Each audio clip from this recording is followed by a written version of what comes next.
Pemirsa, kondisi infrastruktur terutama jalan kabupaten hampir 70% mengalami kerusakan dan menjadi prioritas program pembangunan daerah oleh Bupati Ogan Komering Ilir.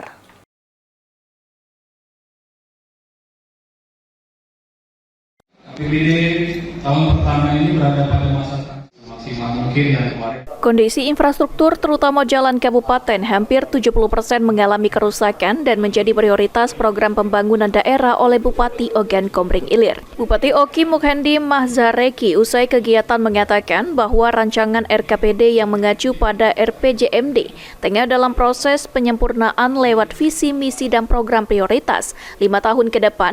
Di antaranya fokus pembangunan tersebut adalah melihat kondisi infrastruktur di Kabupaten Oki hampir 70% alami kerusakan dan perlu perbaikan serta pembangunan secara tuntas.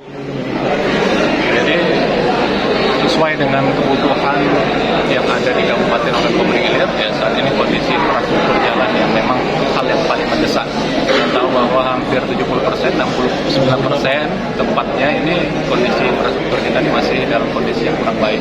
Nah, artinya infrastruktur jalan yang jadi poin utama yang akan kita usahakan, kita perjuangkan. Kemudian ya di pendidikan dan kesehatan, karena kita tahu masih ada beberapa sekolah yang butuh penambahan ruang kelas, ada beberapa sekolah yang memang kemarin dapat informasi atapnya sudah mulai rusak. Nah, kita tidak ingin mengganggu sistem belajar dan mengajar di sekolah-sekolah. Kemudian di kesehatan pun akan kita perbaiki, baik di infrastruktur dan pelayanan kesehatan.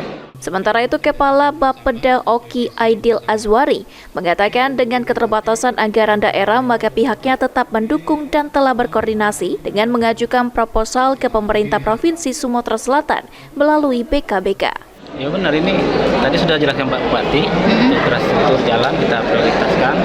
Jadi terkait dengan keterbatasan anggaran, nanti kita berkoordinasi dengan provinsi, karena kita sudah mengajukan proposal bantuan ke pihak provinsi melalui BKBK. Dovan Wijaya, PAL TV.